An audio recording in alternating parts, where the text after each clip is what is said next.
Hey Pitmasters, today we're gonna make a delicious beef stew.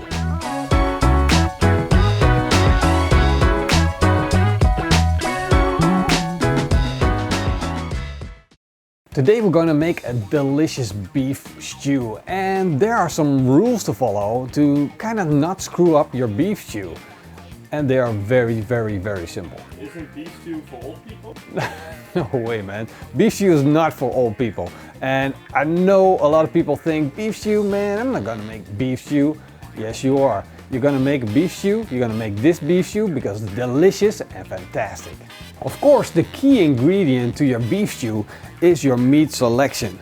And you want to choose meat that's rich in flavor, that has some fat to it, because you want it to be hearty. I decided to go with a chuck roast.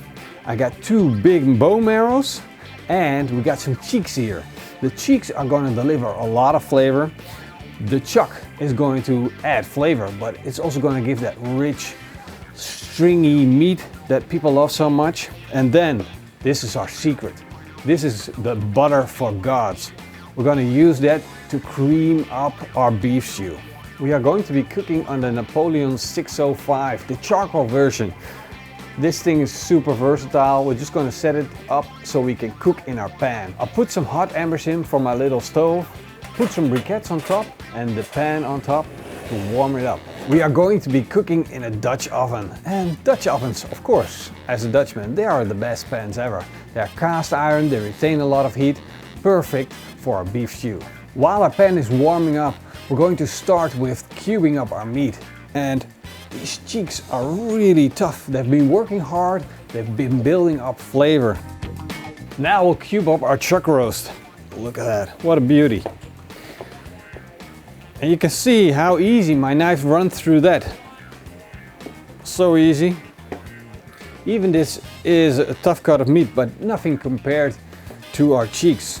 Now we'll put a little bit of flour on our meat. And this is going to help with the caramelization, and at the same time it's going to bind up the stew later on. We'll put some clarified butter in the pan. We'll let it melt, and then we're going to add our meat. Even though we have all that beautiful, flavorful beef, it's not enough for a good beef stew. We need some vegetables. So we're going to cut up all the vegetables, starting off with garlic, onions, celery, finishing off with our carrots. We'll add the vegetables to the pan, stir it up, and put the lid on. Wow, this smells amazing. It's gonna be fantastic. But we gotta let it go for at least 15 minutes. Now we gotta add beef stock. But with beef stock, you gotta be careful. You want to add the right version of beef stock. You don't want to go for that cheap stuff. High quality is what you want. Make sure you don't get any additives you don't want in there. Look at that, our beef and vegetables have braised beautifully. In goes our beef stock. The next ingredient you gotta choose really careful, because it's going to determine a lot of the flavor of your beef stew. I selected a beautiful beer.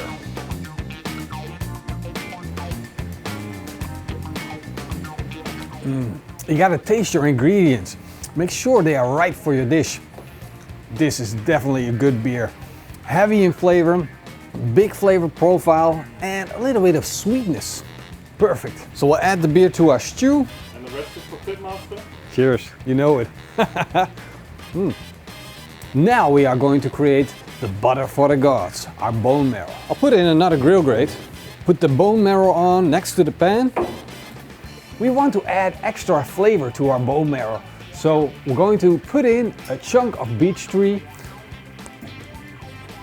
add that to the charcoal, and when it starts smoking, we'll let the bone marrow come up to temperature, and I'm going to add it to our beautiful stew.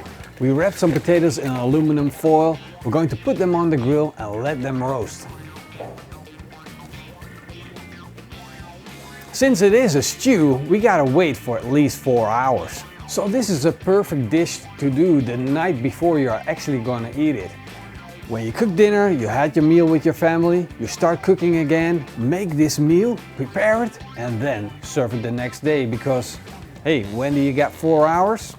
That's right, at the end of the day. Whoa. Our beef stew is almost done. Time to get our roasted potatoes off the grill. These roasted potatoes are gonna be our cups to hold the beef stew in. Let's slice them open.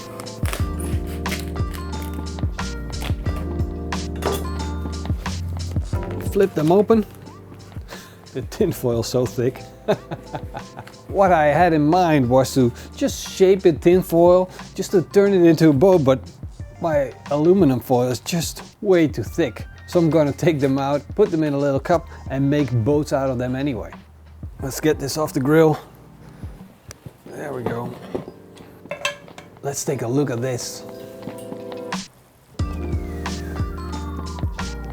Wow. Look at that. Let's get this into a bowl. Wow, this is gonna be a tasty meal. Now let's get some shredded cheese on. Oh, this smells good. Smoked bone marrow. Let's put it on. Now I want to mix together a barbecue rub and some dry cheese. Put that on top of the smoked bone marrow and cheese and put it on the grill. We'll get in a little bit of extra heat. The cheese has melted and they're ready to come off the grill. Wow, they look absolutely amazing. Hot. Ooh, super hot. Oh, this smells so good. This is a good meal. Here we go. Can I take a bite? Yes, you can. Ooh, look at that. Melting cheese, soft meat. It smells good. Let's give this a try.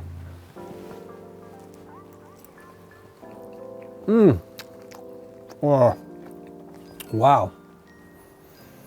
That beef is super soft. And you can feel the texture of all these different kinds of meat. This is a fantastic winter meal. The dish is really rich and flavorful, and you got the vegetables, but they're fall apart, and the cheeks are still there with their structure and a strong flavor. It's beefy, it's cheesy, you got the roasted potatoes, and it just oozes winter barbecue flavors. This is fantastic. You guys gotta give it a try. Well, I hope you guys enjoyed this recipe video, and if you did, then please let me know by a comment down below. I want to say a big thank you to all of our patrons. You guys freaking rock. And you guys might want to check out our new merchandise. It's right over there and it's down below in the video. So check that out. See you guys next time. Until then, eet smakelijk and keep on grilling.